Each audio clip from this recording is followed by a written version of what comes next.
What's going on, guys? Welcome back to the channel, and finally we've got some Supercoach content back home now from a 2-week holiday in Japan, so it was good. If you are interested, my vlogs I've been uploading, it's probably a lot of subscribers know.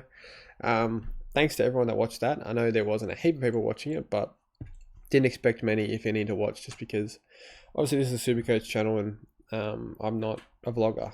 But yeah, it's more just for myself and friends and family they can watch, and yeah, have something to remember the trip by. But yeah, anyway, let's get into the Supercoach. So this week was absolutely shocking. 1654, as you can tell, 71,000 round rank, and dropped to 570 spots. So honestly, I've been keeping up with Supercoach. I haven't I might not have uploaded much, but I've been watching very closely. So we'll talk you through what trades I did. I didn't really have many options last week. Like, look at my team. All the premiums did really shit. And I had to field a Cleary 9. And I had to field the Ashcroft when he got subbed out. Marriage got subbed out and lost his role. Like, what is this? Sorry, a Cleary 6. Yeah, so trades this week. I mean, obviously we're jumping the gun here, but trades this week, I'm looking at bringing the Bont in. I think he's almost a must-have. The last 12 games at Marvel or whatever, 12 of his last 15 games at Marvel or something like that, or 9 of his last 12 games at Marvel, I think. So you pretty much almost have to get him, I think. And I know his break-even is still relatively high, 137, but he could hit that. And even if he goes 128, as you guys can see, he still makes, he only goes down 4k. So I don't think it's now or never, but it's pretty close for the Bont. And then it'll give me the big dogs: Cherry, Gorn, Bont, Dacos. And then I'll bring Butters in next week. It's got 154k in the bank. We'll turn Goldie into Butters in just about a straight swap. So yeah, I brought in Sarong last week. Probably not a great idea, but I did want a premium just to try and help the damage for that round 12 buy. I knew I was always going to struggle for it, but it was more just like my plan was to get rookies on that buy that were going to cover me, and there were really none. So really frustrating. And at the time of when I was bringing all these round 12 buy players in, I didn't actually plan. I didn't plan for there to be this rookie crisis at this point. I thought, this is around the mid-season draft. Usually we have a fair bit of rookies at this point, I swear. So frustrating, but hopefully over the next few weeks we can really go bang. And obviously I'm bringing a lot of premiums this week. Cherry sat out, Dale, Sheasel, Chera, Daniel. So yeah, I'm bringing in, and then obviously like half my team did shit out, so it's not great. But like I said, I do think I can bring it back a bit with the ranking and still go for a top 100 finish. Rank 1's probably a bit far-fetched now.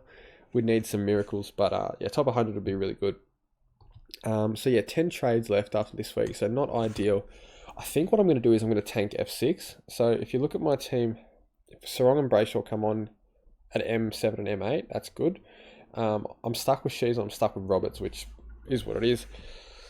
Butters will be the flex next week. So I'll have 9 midfielders. Well, Shees was one of them.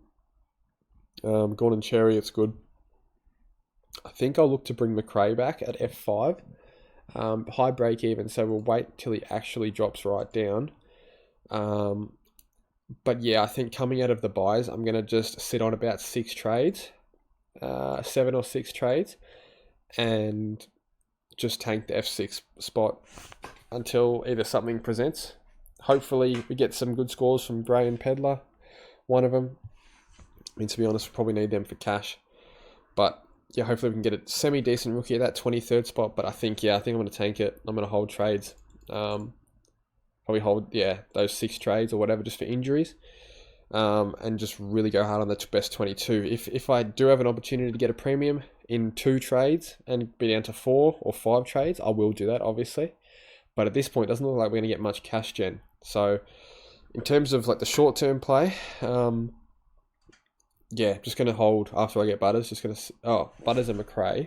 Just going to hold. And that'll probably bring me down to, probably 7 trades. So 1 trade Butters, And then McRae will be 2 trades, so 7 trades. It's not too bad. And then like I said, I'd have to. I want to hold at least 4 or 5 trades, just for injuries. But yeah, Howard Horn-Francis. Saw his quote about him coming back or whatever. Looks like he's going to miss this week and maybe play next. So I think that's an okay hold, especially best 18. I've kind of regret trading McRae out, but I think it got me someone half decent, so I'm not too... I think it got me Nick Dacos. I think Dacos will be good for the rest of the season. Yeah, look, he's in a bit of a slump, but I think he's still a big dog at the end of the day. We know he can just go nuts and pump out a 180. So I'd rather have him than not. Sinclair, I brought in I think I brought him in the week I went away. So been wrapped with his scores. What a gun. Slowed down a bit in the second half this week, but still 113. You take that. I'm not really expecting any of my defenders to be massive scorers. I'm just hoping for safe tons.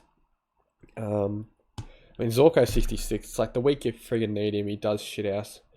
It's so annoying. Neil as well. Neil was my VC. I captained Gorn 110, so it didn't help not having a great captain score. But yeah, 1650. It's probably the lowest score I can remember I've scored. I'm going to look at my history and just talk about the last few weeks, because obviously I haven't updated my team on the YouTube in a while. So yeah, my overall position's been 198, 196, and then dropped to 7766. So scoring pretty well, generally. Not great, but decent. But yeah, we really need a big week this week. 71k round rank is disgusting. Like I said, I'm building for the end game, I think. Look, I did flirt with the idea of bringing in De Koning and Hewitt this week instead of Bont. That would give me probably better on-field scoring this week. And obviously we know how good Carlton's run home is. But I just think grab Bont, grab Butters. At the end of the day, would you rather De Koning and Hewitt or Bont and Butters? Clearly Bont and Butters. So it's 2-week play versus a 1 week. So I'm just trying to play that long game, and right now my ranking sucks. Oh, it doesn't suck. Obviously, I'm being a bit ungrateful. I've got a pretty decent ranking, but compared to how it's been, it's not great. So, yeah, just going to hold the trades, see what happens. Hopefully Hustwaite comes back, dominated in the VFL, saw his numbers, 31 touches, something like that. So hopefully he comes in. Yeah, he didn't look the pace, to be honest. It just looked like a typical VFL player that probably needs a bit more time there. So hopefully maybe he's a bit more match ready for AFL level. Hoping, fingers crossed, because he didn't look it in his last game.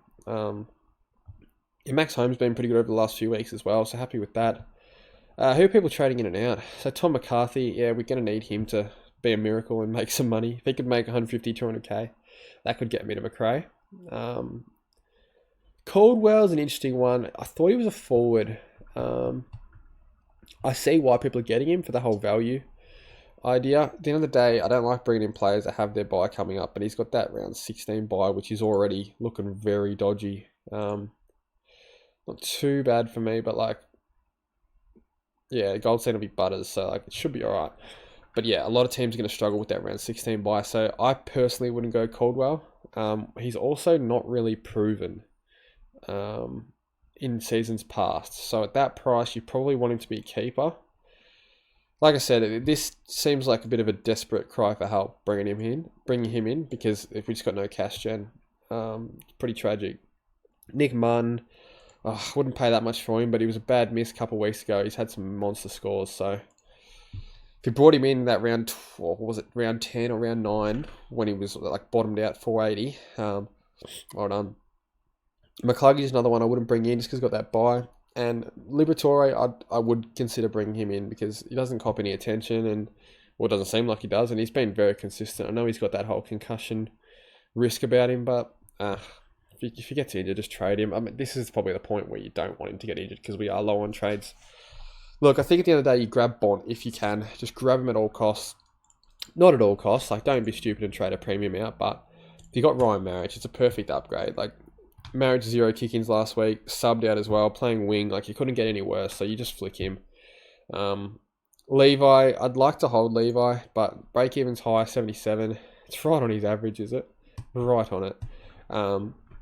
Wouldn't surprise me if he pumped out a 90 this week, but Adelaide is a pretty tough matchup. and yeah, maybe getting a bit tired. I'm not sure.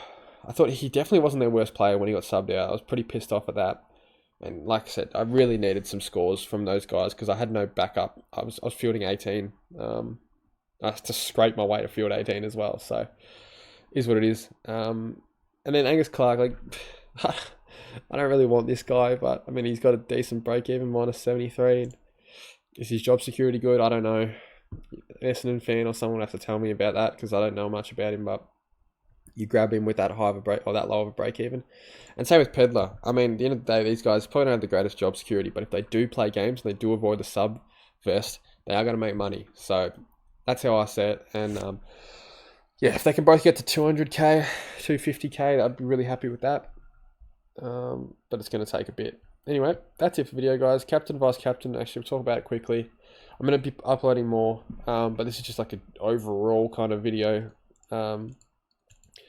Captain, vice captain, I'm going to Gawn into Cherry, and I know Bont's tempting me on the Thursday. I'm going to do a bit of research on that one, listen to some videos, because I'm not fully sold on not going Bont VC, but I just think like Bont gets you like a 130. It's going to be awkward, because like I would probably take it.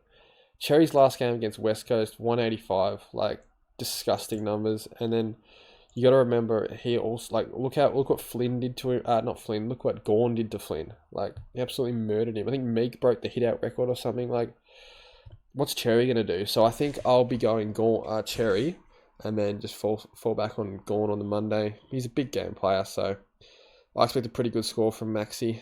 I know Darcy Cameron's not an easy matchup, but this is Max Gawn, so you'd think at least a 110. Any other options that I really like? Not really. Baz probably a good option every week. He's been unbelievable. I think he's going to win the Brownlow.